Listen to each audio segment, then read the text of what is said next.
Welcome to the NRT Now podcast, giving you the latest in Christian music news, topics, and artist interviews directly from the largest Christian music site online, NewReleaseToday.com.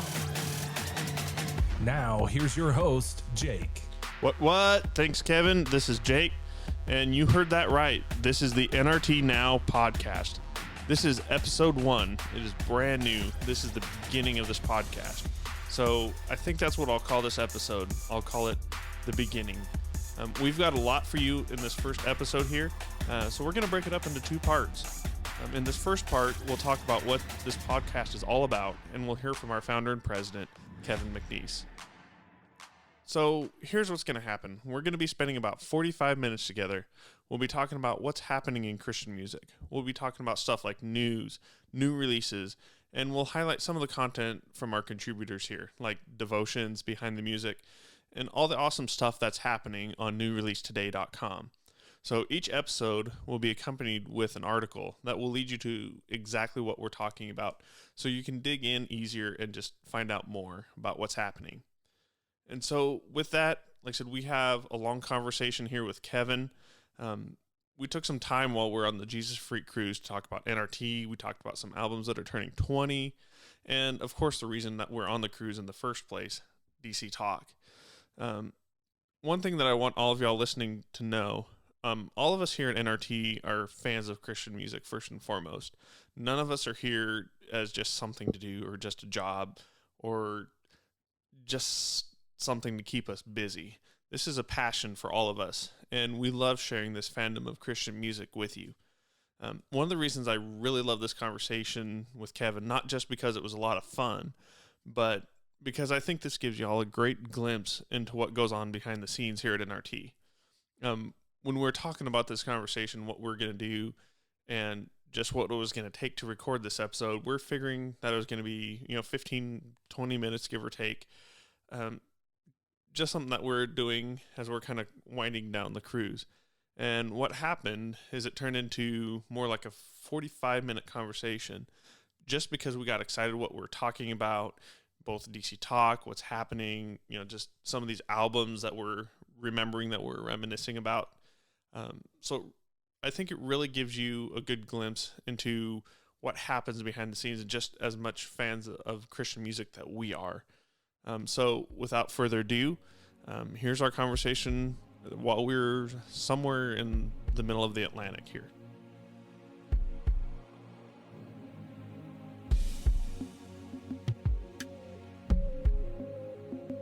Hey, what's going on, NRT? Welcome to the very brand new NRT Now podcast. New. Very new. It's brand new. It even has a new podcast smell. It does. What does a new podcast smell like? I'm not sure, but I think it's probably better than how I smell right now. Yeah, a few days on the beach, you know. Well, I am here with the founder, the president, the editor-in-chief, and all-around good guy, Kevin McNeese. Oh, thank you, Jake. Thank you for having me as the first guest of your brand new podcast. Well, you're the owner, so I think I kind of had to. It's contractually obligated. When did we get contracts? Oh, you signed it. I don't remember this. You were asleep, but you signed it. That makes more sense now. I understand so much more. Yes. All right, so we've been talking about doing this podcast for probably longer than we should have. Yes. So when I first came to you with the podcast, what was your initial thought? Great. No, I think a podcast has been something that I have definitely, it's been on my radar for many, many years. And it's just one of those things to get to, it feels like, and it's never been gotten to. So okay. I was excited that you had the idea and the passion and the know-how and the equipment. I have learned all the things about all the equipment that I did not know. So I'm excited that you're passionate about doing this, and I think it'll serve the site and the audience well. So when you started NRT, what was your goal? Why did you start NRT in particular for Christian music? Yeah. NRT was really started out of a passion for Christian music from me. I've been passionate about Christian music ever since I was 13 and got introduced to it. My first album was Audio Adrenaline, Don't Censor Me. And since then, I've been listening to Christian music my whole life, and the internet came around and saw it as a wonderful medium to talk to people and introduce them to what I was listening to, and to find community with other Christian music fans. It's a great thing about the internet. Very early on, even was all about community. So that's where it started. It was a passion to connect as many people as I could find to as much Christian music as we could uncover, and that has remained the goal to this day. It looks very different. We go in lots of different areas, which is why I love this medium, and that you're gonna take this into new listeners that love Christian music and love listening to podcasts, and we can talk about it and really get in depth about what we all listen to. So we were just talking a second ago. We just posted an article, 20 albums that are turning 20 this year. Yes. And I was thinking that NRT was 20, but it is 18 years old. Yes, we're not that old yet. So, but we're now 18. Well, we will be next month. Legally probably adult. by the time this comes out. That's right. Yeah. We will be 18 on July 4th, celebrating our independence. You can celebrate the nation, or you can celebrate NRT. The choice is up to you. That's tough. Yeah, well. So you had to have been like, what, 12 when you started this? Yeah, I was 18 years 20. ago. You're going to age me right off the bat, Jake? Absolutely. I'm 41, so do the math. Math is hard, especially at this time of night. But no, I think I was 20, 22, 23, I think, about that. 24, I don't know. Close enough. Early 20s. I like that. Yeah. Just no math. No math. No math in podcasts. or anywhere in life. Please. Yeah. So I've been here for a year now. Yes. We just celebrated my first post was 1 year ago. I know. And in the time, it's been a little bit of a journey. You've pushed me and made me do things that make me uncomfortable. Thank you very much. It's your fault. It's your own fault. I mean, you have volunteered a lot. And so I'm like, well, this guy is ready to learn. And the best way to learn is to do. Yep. So here you are. Deep end, here I come. There you go. So when I first started, I had no idea that I was going to start doing interviews. Yeah. That came way later. If you remember our initial interview, any question that you had about experience, I had a resounding no. Like no experience, just a passion. We don't tell artist management that, but no. So, something that you've really done for the past year is just teach me, how to write about Christian music, how to work with, the artists, how just, what NRT is really about, and connecting people with the artists, with the music, and just starting those conversations, keeping those conversations going. And over the past little bit that I have actually been interviewing artists, that's been the piece that struck me the most, is just the stories that they have to tell. And it's not just, hey, I lived this through this. Awesome, cool, let's write a song, move on. Yep. And it's not about being famous, and it's not reaching that peak right there. Right. It's leading them to Christ. The music and the stories have a much deeper purpose. And that is what I'm really excited about with this podcast, is just to continue that. Hopefully, you're in your car or, on walking somewhere listening to this, and it just gets you to think and, hear the artist and hear the artist's heart and connect to the artist themselves, not just a song. Right. Artists love telling stories, especially in our industry. When I use the word industry, Christian music, I mean, I think Christian music always has more to say than just the 3 to 4 minutes in the song. That's why NRT invests so heavily in content. We spend a lot of time interviewing artists and talking to artists and talking about the biblical inspirations of these songs, hearing the stories of how they have impacted people. We want to ask bigger questions and just, what does your name mean? And, and where are you playing next? And I mean, I think these artists really crave storytelling, to be able to share, because in that's where the gospel lives.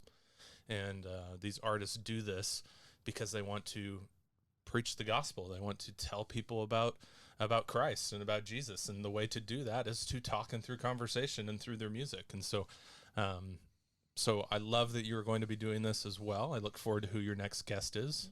We don't know yet, right? TBD. Okay, TBD, but you're going to hear it in just a little bit. Yeah. It's going to be recorded after this, but I'm really looking forward to hearing what the artists say in this medium. It'll be a lot of fun. So speaking of very influential Christian artists and artists that have a story, Mm-hmm. you and I just shared something, albeit separate times, but we both just shared something very special within Not too far apart. about an hour and a half. About an hour and a half, yeah. So as we're recording this here, both of us are sitting on a boat in the middle of the Atlantic. Yes. I think it's the Atlantic, right? It's Sure. on the east. The other thing I don't do is math is geography. So yeah. I think Atlantic. We're somewhere off of Florida. It's just water. That's all do I we can need see. to be specific and show our ignorance, Jake? We're floating in the ocean. That's all people need to know. Let's stick Yes. with that. Yeah, We're in the middle of the ocean on the Jesus Freak cruise. it's true. This is my second time. This is my second time as well. So, we both just got through our DC Talk concert, as we're on our way back to Florida from the Bahamas. Mm.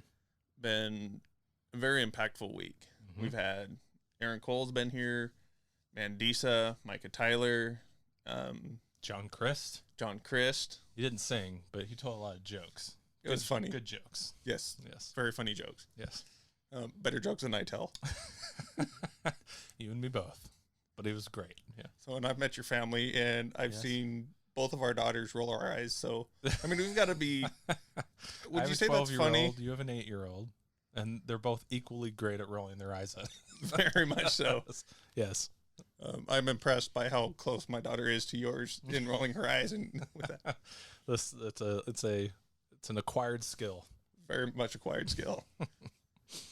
See who else we got. Newsboys, we're here. Newsboys United.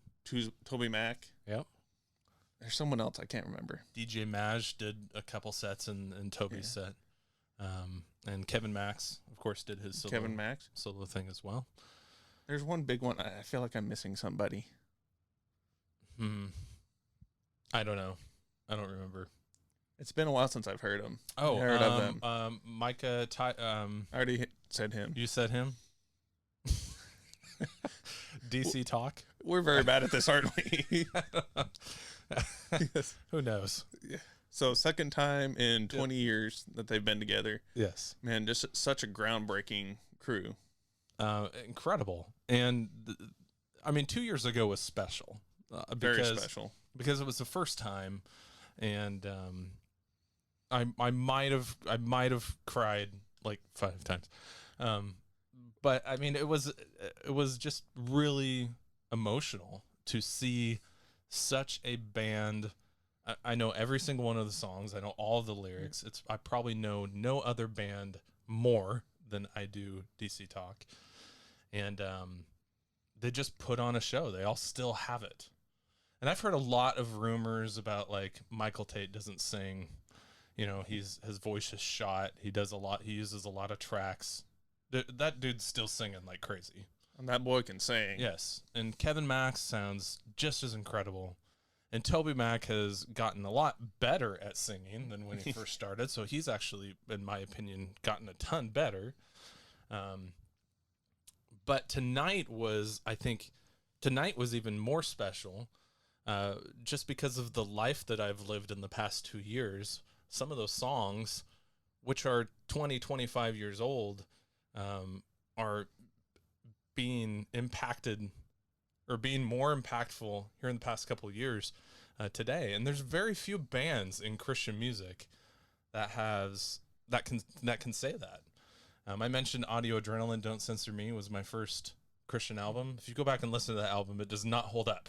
No. That is not a Jesus Freak classic where we'll still all be listening to that here in 10 years. But their music just holds up, and it's powerful, and it's relevant, and it's current. Even now, it's really timeless. I mean, can we talk about Colored People? Right.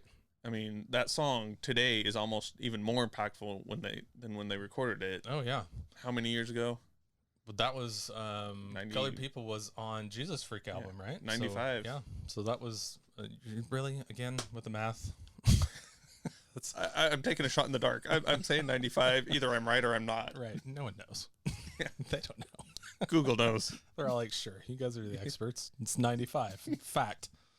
Done deal. Hopefully that's not quoted somewhere wrong. They still didn't play Red Letters tonight, though. Because they didn't. For 2 years, I've been like, Red Letters was a song that was missing from the set 2 years ago. I feel like I put on a pretty strong social campaign to get them to play Red Letters tonight, and it just fell flat. And I'm a little disappointed in myself. Where was that? Where was this campaign? It was all over online, all over. Obviously, that you weren't paying attention either, but there was lots of places. Apparently, my internet package here didn't cover that. Right. But they did play 20 plus songs. I recorded 20 seconds of every song, and I'll be posting those on NRT's Instagram page just to give everybody a little taste, enough to really frustrate you that you weren't here. But plenty that you can kind of see what you missed, which was an incredible show. It was absolutely incredible. Yeah. I hope, and should I say this? Why not? Will We've this said be so much already. I have heard rumors, and rumors with DC Talk have been existing since the dawn of intermission. But Do we want to check the date on that one? no, we don't. Actually, I'm going to guess 2002 was the date that they all went solo. So I'm going to guess that intermission happened in 2001. We'll check that after and see if I'm anywhere close.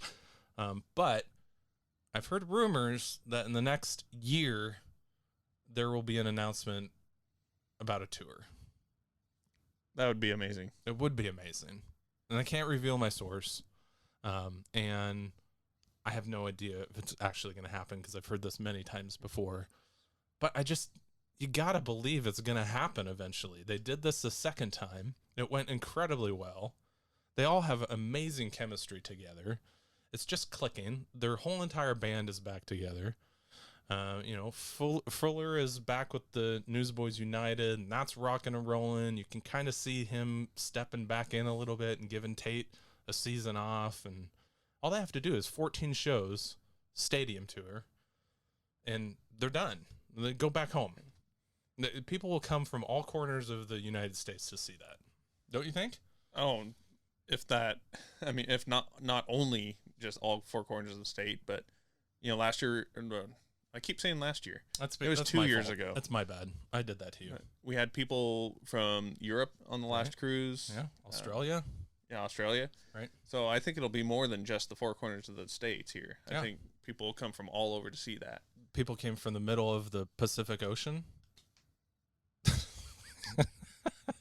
The bad thing about this medium is you can't see the face he just gave me. That was a bad joke. It was not a John Christ approved joke. No. Maybe your daughter would get a kick out of that one. Or maybe she'd give me an eye roll. Probably. That's probably more accurate. Yeah. Yeah. But yeah, I mean, I think people would come all over to see them. And what other band in Christian music can really pull that draw? You have Hillsong United, you have the Hillsong teams that are doing this, you have Switchfoot, I guess, is pretty big. Could Switchfoot do a stadium tour, though? I mean, I guess I could. But I mean, otherwise, the only stadium tours that are really happening for King and Country are going to try it. Which I'm excited for that one. Yeah, I hope it goes well. But that's not, I mean, other than Winter Jam, Roadshow, you don't really get a lot of Christian stadium tours. And I think DC Talk could pull it off with their eyes closed. Absolutely. So, yeah. I just think it's amazing. So thank you to the guys for doing this again and for inviting us out. And if you ever have an opportunity ever to see these guys in any medium, go do it. It's incredible. It's that good. And just the nostalgia for me, just seeing all three of them back together and just having the time of their lives. It wasn't like they just did this cruise just like, got to do it for the fans. Right. We got to do something to keep it alive. I mean, they truly enjoyed themselves. They're truly having the time of their lives. They did. On the stage. And smiling, having fun, telling real stories about struggles they had with each other. And like any other band of brothers, they fought, they wrote songs about each other, and they have really they've gone through it. You can tell they've gone through real life, and here they are. I think there's a I don't know if you can help me with the song, but there's a lyric that says smile and grace. I feel like this is a test. I feel like especially after I said I know every lyric and song, right? I feel like my spot on the staff is relying on this, and it's kind of uncomfortable. Is it Mind's Eye? No, that's not it. I don't know. Anyway, a smile when I have grace for you is really not the lyric, but that's the sense of the lyric. And you saw that play out on stage. And if you know any of the stories of DC Talk, which Toby's been very vocal about on stage, and you know that is a real life situation. They have had grace for each other, and they smile in the midst of that grace. And I think that was represented well on stage. One of the things that Toby was talking about, at least in our show, was about having 3 lead singers in one band, right, and becoming smaller so that the others can become greater, and making that space for others in your life. And you can see that play out very well between the 3 of them. Yeah. I mean, and you witness that on stage. It's not something that he just tells as an intro to the story or to the song. That's what you see on stage with all of them. Yeah. It's beautiful. I love it. I love how they've all gone apart and done their own thing. Very much so. I mean, Kevin Max did his concert. It was the weirdest thing again. It was bizarre, but amazing. I don't think Christian music fans are used to anything like Kevin Max. But if you get outside into classic rock and kind of some of the fringe rock spaces, I know in General Market this is repeated dozens of times over all the time, and it's got plenty of fans there. But I think Christian music fans have no idea what to do with Kevin Max. And at a Kevin Max show, you just kind of saw everybody going, this is good. I'm not questioning the quality of it. I'm just having a hard time getting into it. But then to see him take that, which is all him, and put that back into DC Talk, it's like it's this puzzle piece. Because DC Talk without Kevin Max is like worthless in my opinion. Kevin Max just makes so many moments in those songs. And same thing with Tate. Same thing with Toby. I mean, and so it's just fun to see them all unplug, do their thing, and then plug back in together. And it's totally original. Can't be duplicated. It's great. Yeah. I don't think anybody's tried. I mean, you just can't. Why? No. Avalon didn't do it. Point of Grace didn't do it. Audio Adrenaline didn't do it. None of these bands really separated, had their own thing, and then come back together, and it's just different. But who are those guys? I don't know why I said Avalon. Who are they? You don't know who Avalon is? We're going to talk about them here in a minute.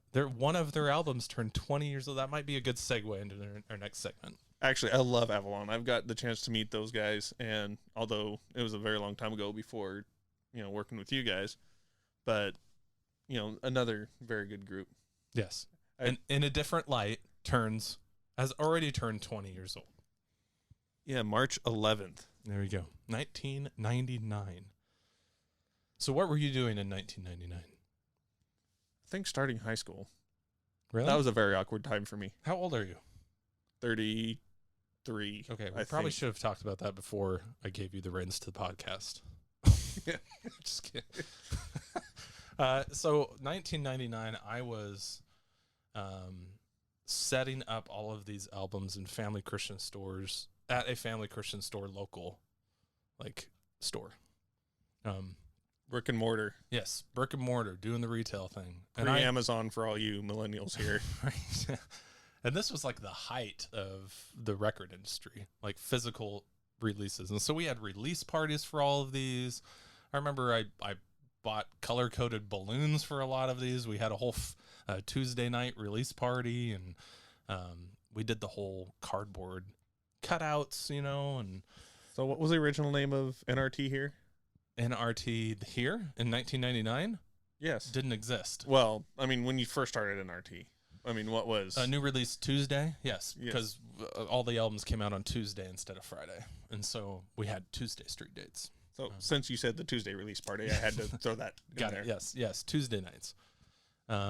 And I don't know if anybody out there listening remembers those, I think they were 4x4.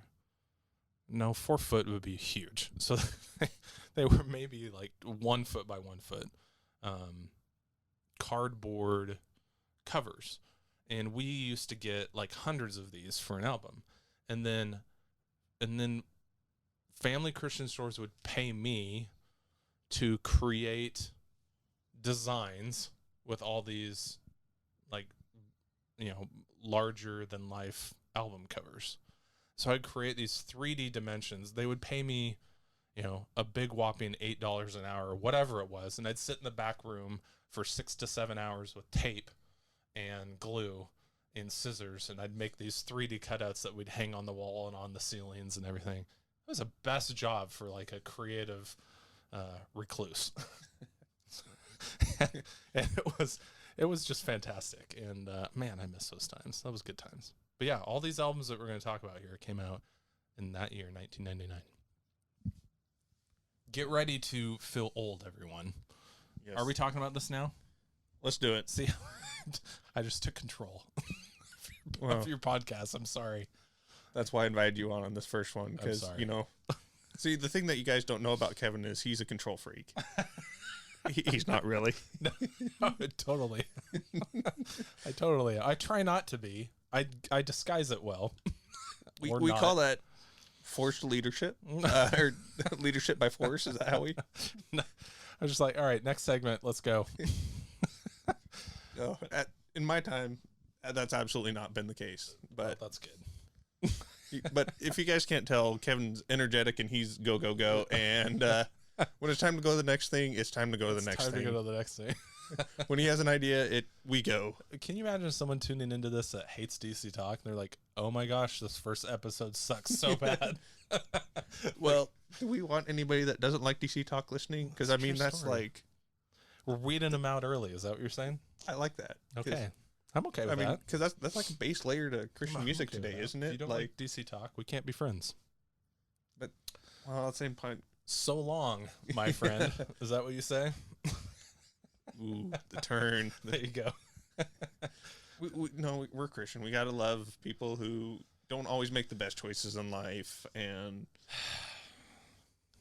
But I'd be interested to see if there is somebody that doesn't like DC Talk that loves Christian music. That'd be I had two of them right next to me. It was called my son Caleb, who's 8, and my daughter Kennedy, who's 12.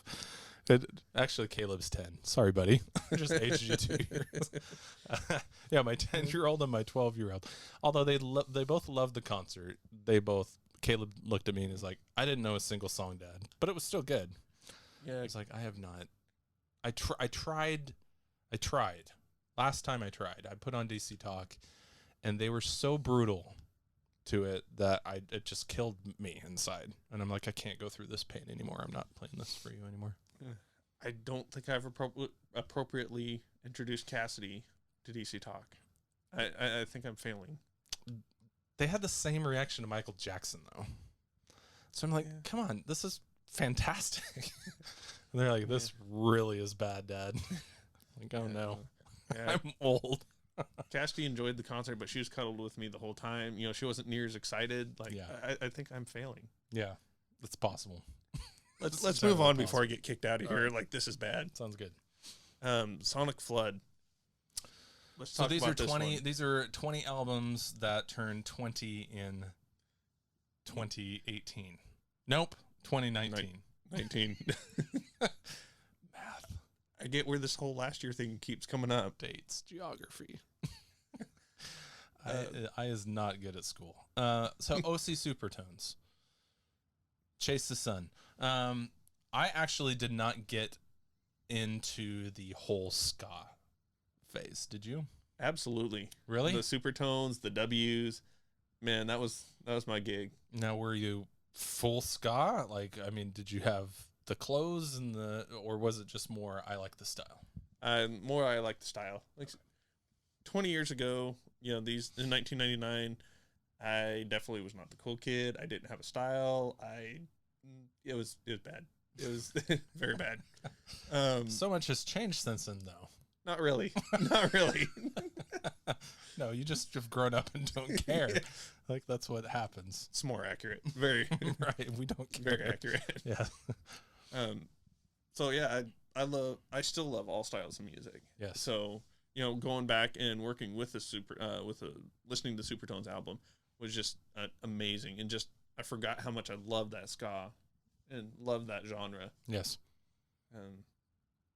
I wonder what Cassidy would think about this.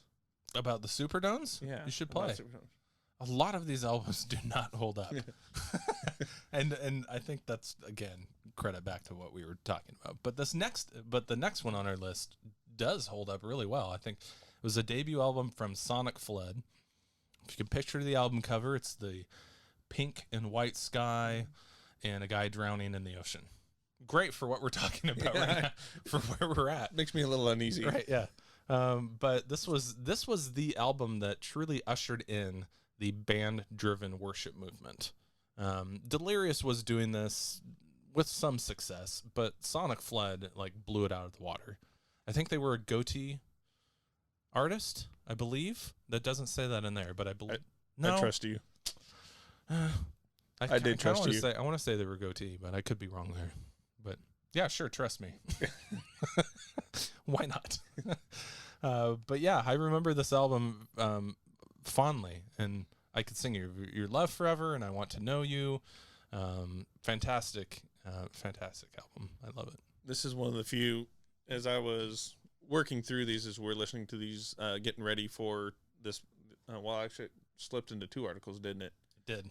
So, as I was getting, into this and just listening to these albums, this is the one that my wife was just absolutely oh my gosh, I remember this. This is awesome. A lot of the ones she was just what are you listening to? But I mean, this is one of the ones that was just oh my gosh, I remember this. I love this. Yeah. No, it was very good. It was a good one. So as we look back through these, Avalon, I love Avalon. Very good group. Switchfoot. Yeah, let's hit the highlights. Because there's 20 of them. We're not going to go through all 20 because why would you want to listen to us talk about 20 albums in a row? But let's hit the highlights. Of course, Switchfoot, New Way to Be Human was on here. This is their second album. Yeah, this one I remember very, very fondly. There's Legend of Chin was their debut, and then this was their second one, I think. Yeah. Second studio album. There it is. We got Caedmon's Call, Delirious, Metamorphosis. Well, Delirious was it. I mean, as far as worship, but this one was more of their rock album. So they kind of moved a little bit out of the worship style and more into the rock. That was a great album. Plum, who I was supposed to be my wife, I'm not quite sure what happened. I don't know. I mean, I'm happy with Renee. Don't get me wrong, but Plum was just happy. I mean, huh? Just happy. I'm happy with Renee. When she listens to this, I'm sorry, man. She won't ever listen. I hope for your sake. No, but it was either Plum or it was Rebecca St. James, and both of them ignored my existence, but that's okay. But Plum came out with Candy Coated Water Drops, and this was her merge into rock as well. Which she has now completely abandoned. Thank you, Caleb. It's your fault. It's all Kayla's fault. So there you go. That's where we're at. Chevelle, point number 1. Classic rock album, still holds up. Grits. This is when I was trying to be cool and hip hop and right about this range. And that's where Kevin loses it, guys. Yeah, no. All right. Sorry. I mean, I know you, but I'm sure you had your moments. Like I said, I was trying. So I didn't link to part 2 in here. So do you know where it is? Actually, that's where I rabbit trailed from here. Oh, there you go. So yeah, Grits really set the standard for a lot of hip hop albums. That were truly hip hop, in my opinion. Oh yeah, I mean, and they were another Goatee record. I mean, Goatee was just starting their pinnacle, which is of course Toby Mac's album or Toby Mac's label. So just around this time, they were just starting to really pick up. And another release that is on our list is Out of Eden, and they were on there as well. So Goatee had a lot of releases around this time. No turning back from Out of Eden. Couple more highlights here. Stephen Curtis Chapman, Speechless. Now, this is one of those release parties I had. And this is a Green album where he's kind of covering his mouth like he just said something inappropriate. But it's Stephen Curtis Chapman, so it was probably about God. I don't know. But the album's really, this is one of his best albums that he has ever done. And I remember setting up this album with family. We had a massive release party, like 100 people flooded the store, and we played the album for the first time. It was a ton of fun. We popped balloons and people got free stuff, and it was a lot of fun. But I am intimately familiar with this album. So, still going back to I had all different types of. I had from Grits to Stephen Curtis Chapman, and who knows how they went together. So, I think they should do a collab. Well, I mean, bringing it back full circle, Stephen and do you remember Stephen and Toby's song that they did together? I should. It's Got to Be True. Although they spelled it all hip hoppy, got to with the number 2, B, just the letter B, TRU. And it was the worst collaboration to ever exist in Christian music. If you haven't heard it, you need to go back. And it wasn't on this album, but. Well, speaking of that, you remember Toby's nickname for Stephen Curtis Chapman, don't you? Oh, does he say it in that? SC squared. You don't remember SC squared? This was hip hop stopped using letters and numbers to be cool, and I'm so thankful that time has ended. A couple highlights for me. I'm just going to name one of them off this. Oh, I got to choose one off of these? Oh, the last 5 or 6 that we mentioned in part 2 were just great. But I'm gonna choose my boys that started it all. Audio Adrenaline, Underdog. Oh, absolutely. Fantastic. This is why I miss Mark, who was the lead singer of Audio Adrenaline. And I got to see them live at Creation Festival a couple times. And man, for those of you who don't know, Mark blew out his voice, literally. He can't sing. He can barely talk. His vocal cords are destroyed. And we'll never hear Audio Adrenaline reunite again. That's the other thing I was thinking about. It's here you have DC Talk and these 3 guys. Their voices are pristine. They were so good. And I actually thought about Mark. I'm like, there's a guy who can't do this anymore. And such a bummer. What a gift that these guys still have their voice. But okay, that's my highlight. You choose your last one. Man, this is my highlight article here. This half is my highlight half. There's some good albums. Yeah, POD, The Fundamental Elements of Southtown. Yeah. And that was in my rotation. I mean, can we talk about Third Day? We can. It's your podcast. And the facial expressions. That's how this works, Jake. At the same time, I feel like we should video this, but at the same time, I really feel like we shouldn't. No. Probably not. No. What is it? The face for radio? You're right. That's right. But Third Day, I mean, talk about an iconic band. Yes. That they did their farewell tour just over a year ago. Mac Powell is still out there, and talk about voices still sounding pristine. I mean, he is still well on his game. Yeah. Believe, Sky Falls Down, Don't Say Goodbye. Yeah, I mean, Your Love, O Lord was on this album. It's great. Yeah, I mean, you can't listen to a Third Day album and just get nostalgic and just leave it on. It's not. It's one of those 20-year-old albums that you just let play. It's not. They have always been better live for me than recorded, though. Always. Their musicianship is just, it's great live. Let's talk about Newsboys. They were on the boat. They were on the boat. This is when they were still fun. Thanks, Caleb. That's the second dig in. Sorry, guys. I think we're going to get hate mail from episode 1. This is what we played on Caleb. But Love, Liberty, Disco. Yes. Man, just throwing it back to the disco era. When I was starting to learn to play bass a little bit, this was one of my favorite songs to learn how to play. Just the funky beat. or the funky bass line. Just a lot of fun. And it came right off the heels of, what was their groundbreaking Take album? Me to Your Take Leader. Me to Your Leader. Yes. Yes. And Entertaining, what was the... Yeah. Entertaining Angels? It was in that after space. that one? Well, no, that was a single. That That's was right. either on, I don't think it was on this one. I think that was on the previous one. Yeah, I need help for that album title. The album title of Entertaining Angels? Yes. Album, that one. I don't know. This is a test that we both fail. Sorry, Newsboys. We love you. I remember we really the do. single. The single had a halo, 3 halos together. I remember that. But I don't remember what album it was on.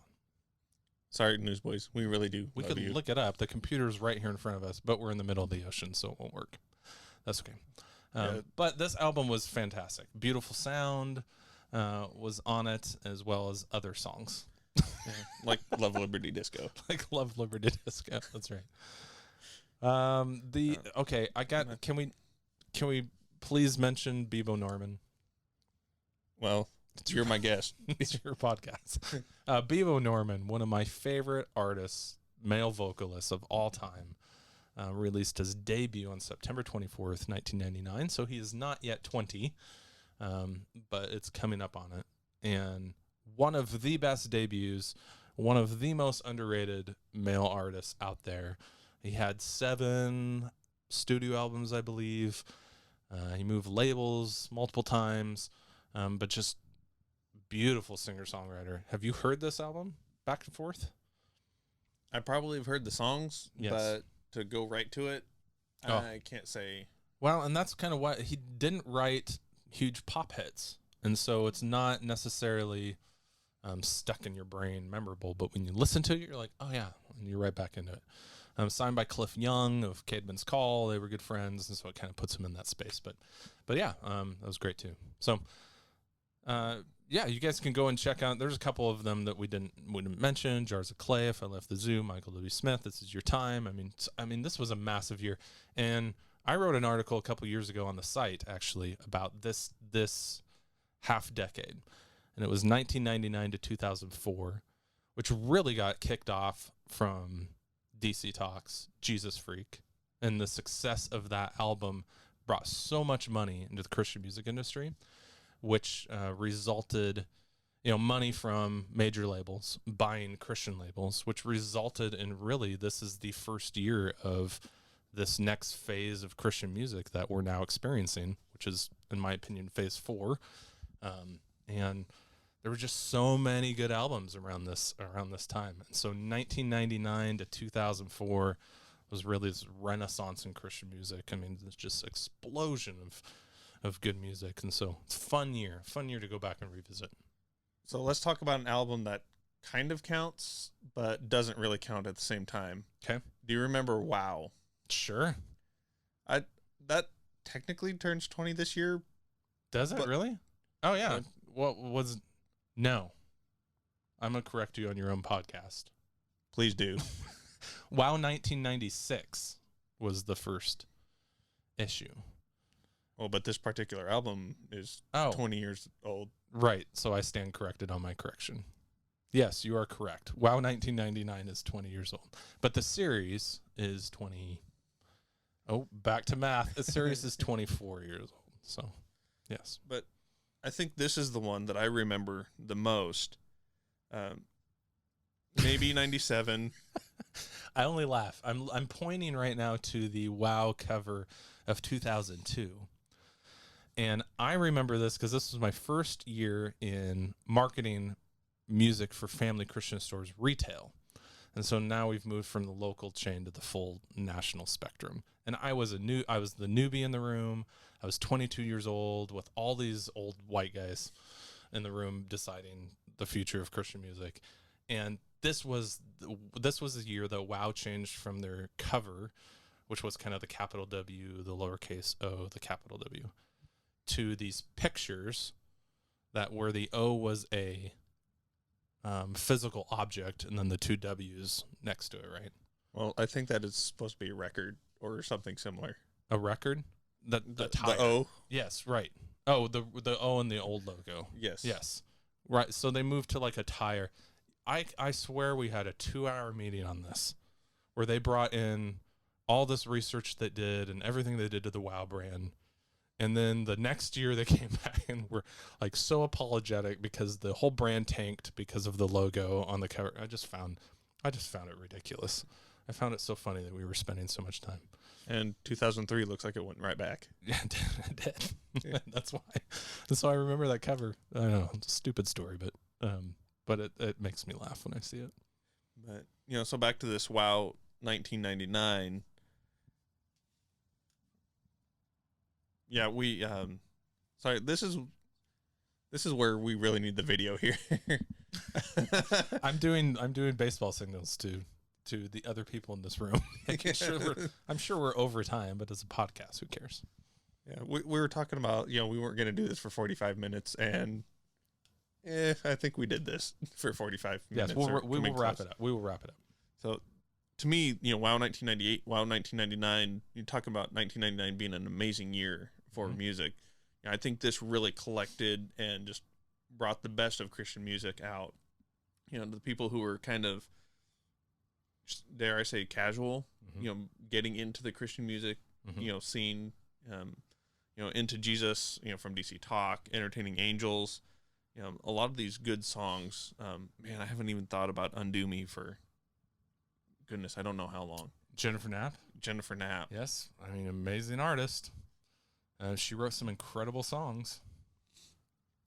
So, 20 years ago, this was one of my favorite albums as well. So I'm adding this as an honorable mention. I'm forcing this on since I have a podcast now. And you could do this. This was also the time where WoW has always been defined by radio singles. And so you had a lot like Into Jesus by DC Talk.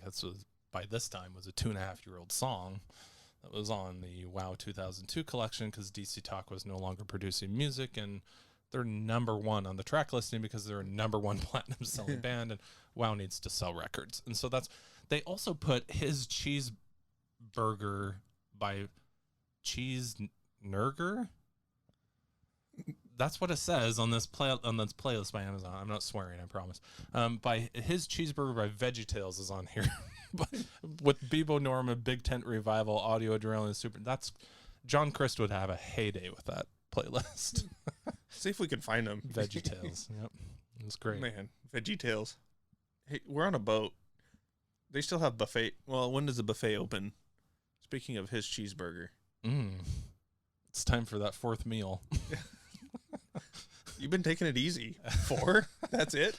I've gained so much weight on this cruise. Oh my gosh. I've gained so much weight. It's been so horrible. Yes. But so amazing at the same time. It has been. But all right. Can we talk to these millennials about the pain of these 2-disc CD covers or these CD jewel cases? Oh my gosh. They have no idea, do they? No. They don't understand compilations. A compilation now is Spotify playlists. I mean, these do not exist. I mean, if you broke the middle piece, if you broke the swinging piece out of the case, it was a gamble every time you opened that case from here on out. It's true. Yep, it's true. So many toes lost. Yeah. That's funny. Yeah. Oh. All right, there you go. All right. 20 albums that turned 20. There you go. And the podcast that turned episode 1. Congratulations. I think we can call this a wrap. No, we got to pack. They're kicking us off the boat early. They are. Yeah, we got to go to bed. But it was fun. Seriously, in all seriousness, I do wish you the best of luck with this. I will be one of your first listeners. Every other. I think we're looking at every other week. Whatever you choose to do. I'm looking forward to hearing it, and I think you'll do a great job. And thank you for having me on. Well, thanks for being in this initial podcast and taking control. No, I'm kidding. That's what I do. All right. If you're done, I'll go ahead and close this out.